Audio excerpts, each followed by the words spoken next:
Alright guys, it's a bit like the old days. Gonna start using my balcony when I'm home for my morning coffee. As you can see, put some Christmas lights up over here. And April's got the laundry drying over there.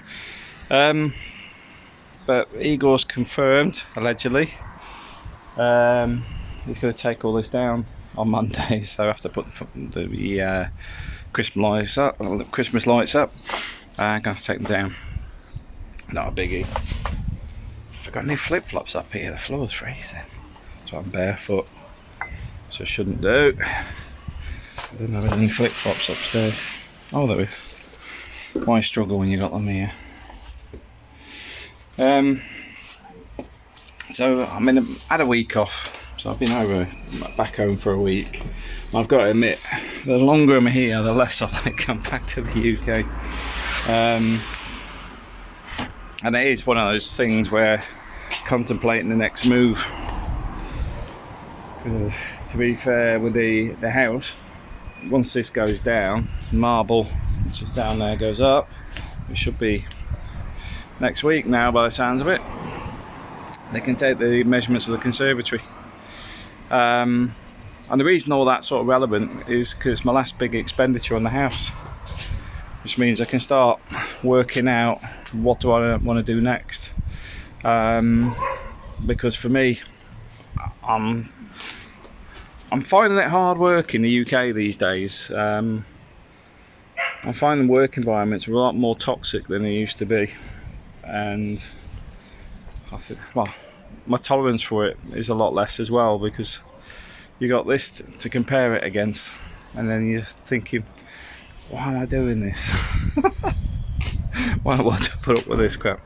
So yeah, watch this space, because it's the last couple of nights I've been thinking, what do I need to do to get out of that full time? Looking at people per hour and things like that. But we'll see, because I need to get out of it.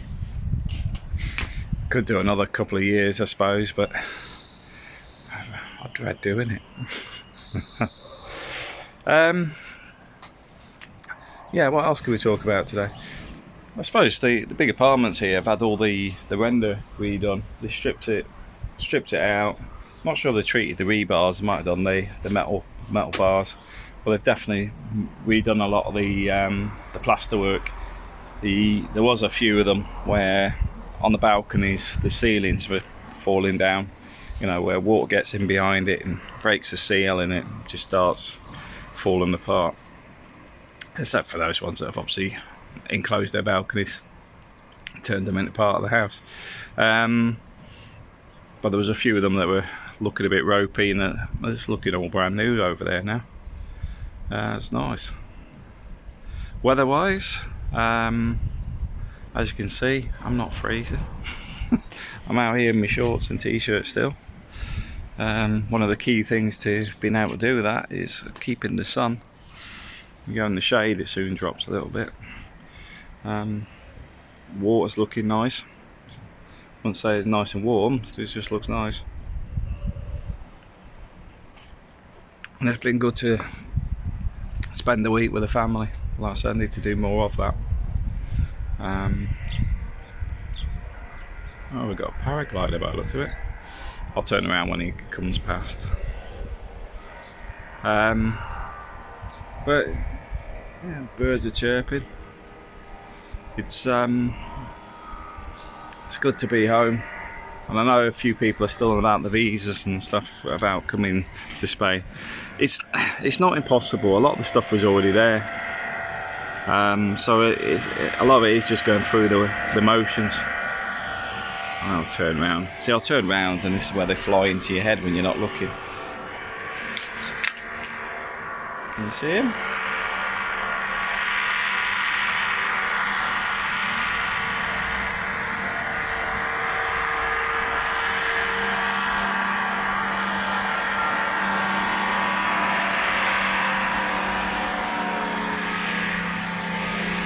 I'm not sure we took off the beach,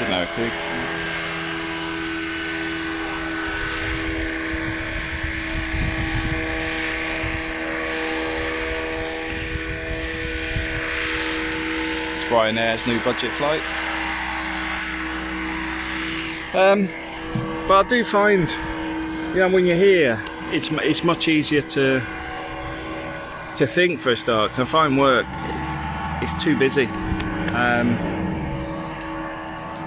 There's always a problem. It's the same with the news. News is always focused on the negative stuff. There's never any positive stuff in the news. What? Why don't they at least have one positive news story a week? I'm not even asking a day.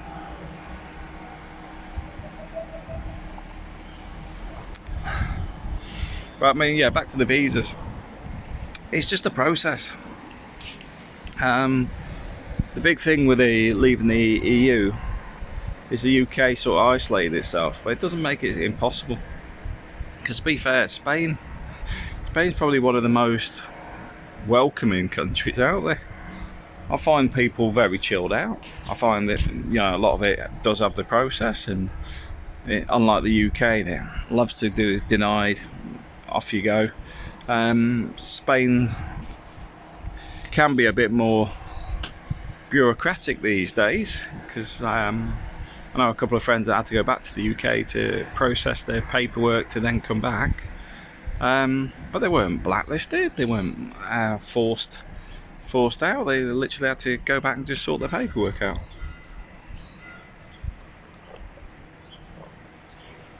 And somebody was asking, can I do a bit on the paperwork? I'll have a chat with a couple of people I know that have gone through it.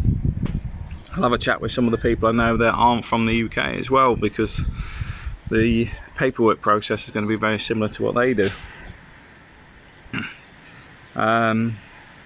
But you got to understand, it's not impossible. Don't believe what the media love to pet out, because theirs is always on a negative spin. It's all about the headlines. It often has no substance. It often is based on a single case or something like that may not even be confirmed as correct. You've just got to think about the stuff yourself, and a lot of it is not as bad as people make out. I mean, it's a bit like getting your taxes in order. A lot of this stuff relates to, I'm going to point here, somebody's going to think I'm talking to them. Where, I don't know if you can see, there's a lift on the left hand side, but just down on the right there's a summer office. Summer is basically the tax office, and they'll deal with your car tax, your house tax, and your tax. They're basically your tax office. And what you can do is set that up with a direct debit, and they'll basically do most of your tax stuff for you.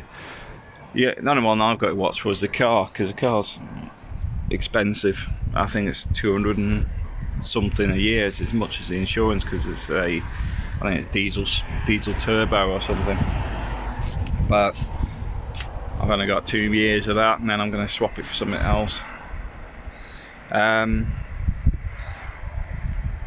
But to be fair, it's not overly complicated. It's often portrayed that way, especially by people that make money by filling in forms.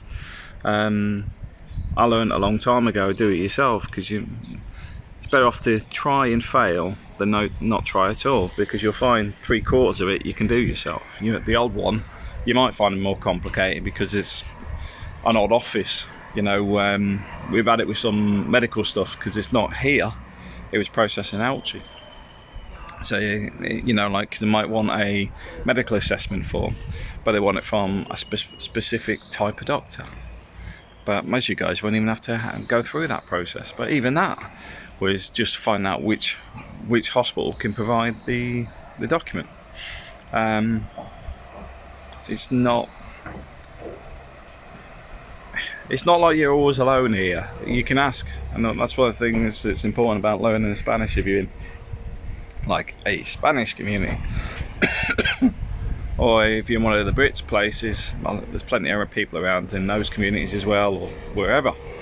The key to it is actually learning to speak to people, and I know it takes some people out of their comfort zone sometimes.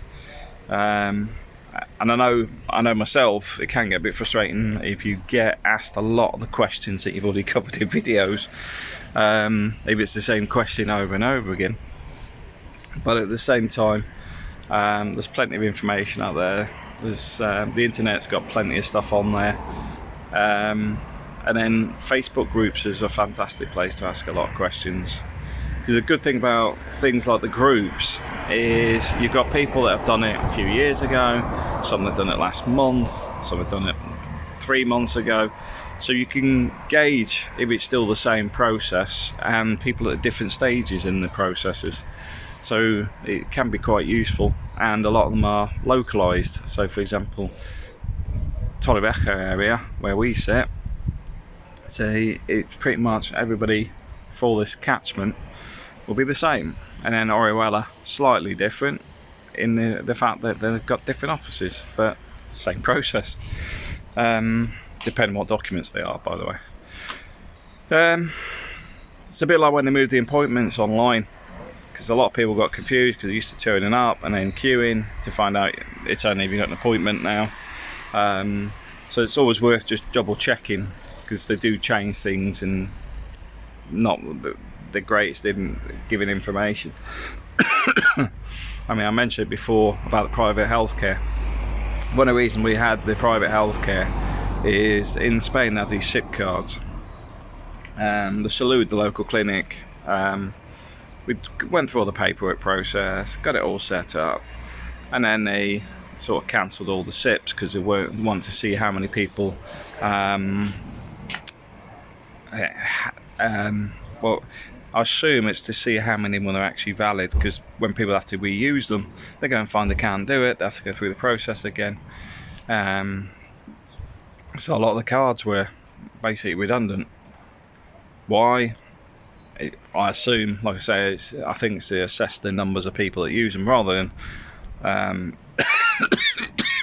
looking at the usage on the clinic.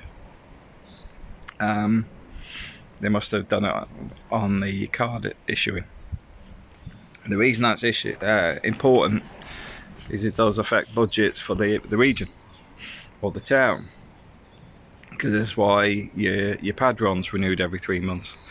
Because I think originally there was a lot of encouragement for people to register as living here that were basically holiday homes, and basically if you imagine an area like this maybe goes from, I don't know, 300 to 3,000 or 30,000 in the summer months. You could, in theory, have 30,000 people registered, which gives you resource for your policing, your fire, your waste management, your medical cover, and yet you don't actually need it for 90% of the year for 300 people. So I think that is why the padron goes on the 3-month renewal, it's how they can monitor how many people are actually living in the area, which has its benefits. And I mean, April periodically renews our padron, but in theory a lot of people probably don't renew them that often. You know, once you've got your house and that set up, do you need to renew it regularly? I wouldn't have thought so. You know, who knows? So it may work the other way around as well. Well, the fact is, a lot of people don't bother once they've got everything they need.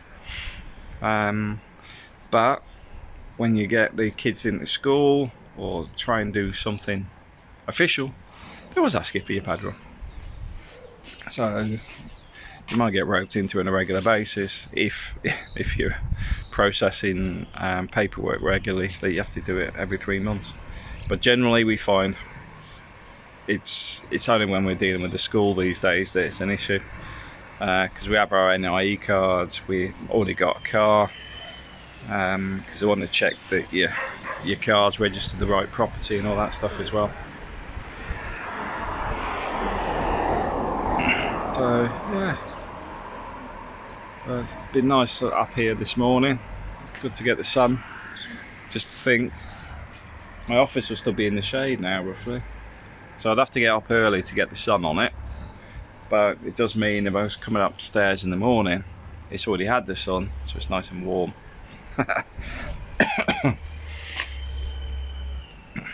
But you know, just thinking the wall will sort of finish here with the glazing, and there'll be a couple of chairs here. Be nice. Still working out what to do with this area here, because the drainage is there. You know, obviously this bit's not a problem, but the little balcony here still going to need some drainage. So whether I can carry that through, take a hole through the wall, I'll have a think on that. Because we put a roof on here, up and over and down. Could create a little space for Zoe to hang out. I mean, it looks like it gets the sun quite well.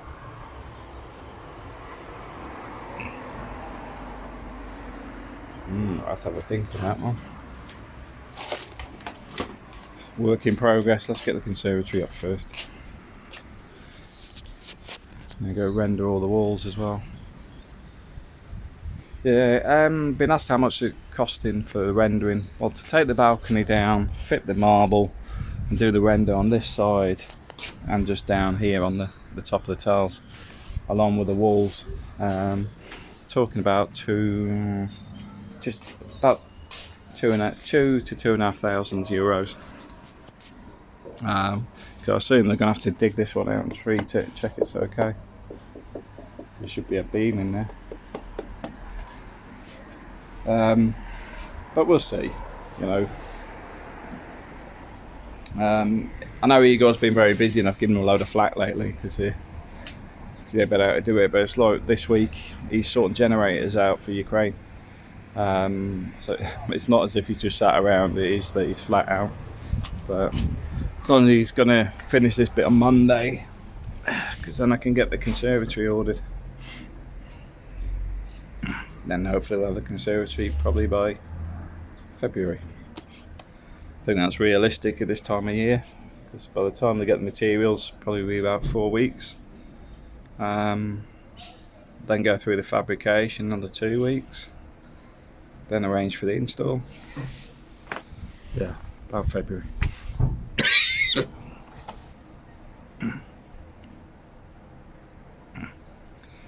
It's going to be nice up here as an office. Roughly my chair will be sat here, and although where the laundry won't be there, it'll be a case of, you know, all the rails will be gone, that'll be glass. So you've got a little bit of a beach view, see straight up the road.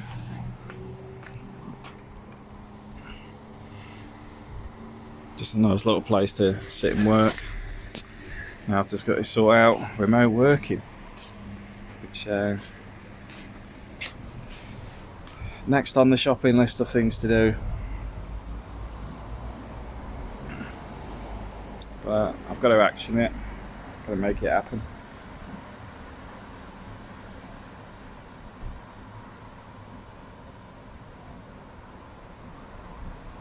Anyway guys, I'll leave you to it. I'm going to go down, spend some time with the kids and have some breakfast. Take it easy, have a great weekend.